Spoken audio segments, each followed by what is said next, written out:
Donc salut à tous, bienvenue. Dans cette vidéo nous allons nous intéresser au royaume d'Ashanti.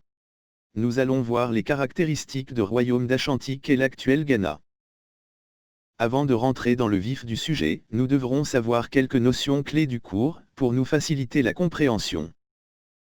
La confédération est une union entre plusieurs États qui s'associent pour défendre une cause commune tout en conservant leur souveraineté.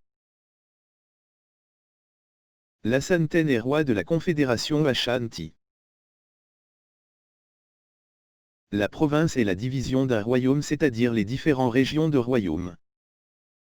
La civilisation est un ensemble de phénomènes qui caractérisent une société.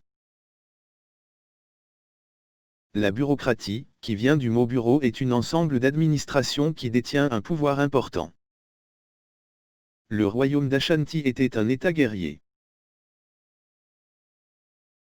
dont le pouvoir s'exprimait à travers sa puissance, car l'Azaneti avait une force militaire, puissante, pour faire la conquête. L'Azanetene ou le roi Osetuti a conquis les territoires grâce à ses soldats. Le royaume d'Ashanti est une confédération composée de plusieurs États. Au début de 1920, l'actuel Ghana exerçait son pouvoir sur 47 peuples et nations. Donc sur cette partie du cours, le point à savoir est que le facteur militaire a été important pour conquérir des terres.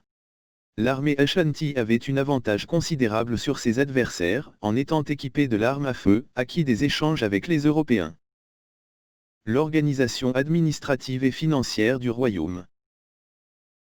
L'Ashanti était un État centralisé dont la totalité du pouvoir était détenue par le roi qui consultait des notables des provinces dont il était question pour aborder des sujets importants. L'actuel Ghana était un royaume bureaucratique et les souverains de chaque province établissent une bonne gestion administrative et financière, en nommant des agents compétents qui assurent la présence et continuité de l'État dans les provinces. Le point important à savoir de cette partie est que les Ashantis mobilisaient une ressource financière importante issue d'or, d'ivoire, la traite d'esclavage, le taxe, pour entretenir une armée et une bureaucratie importante. Une civilisation raffinée.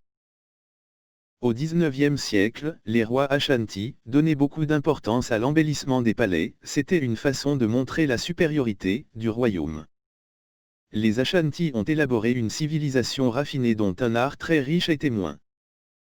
Donc merci à vous, c'est la fin de ce cours et à la prochaine.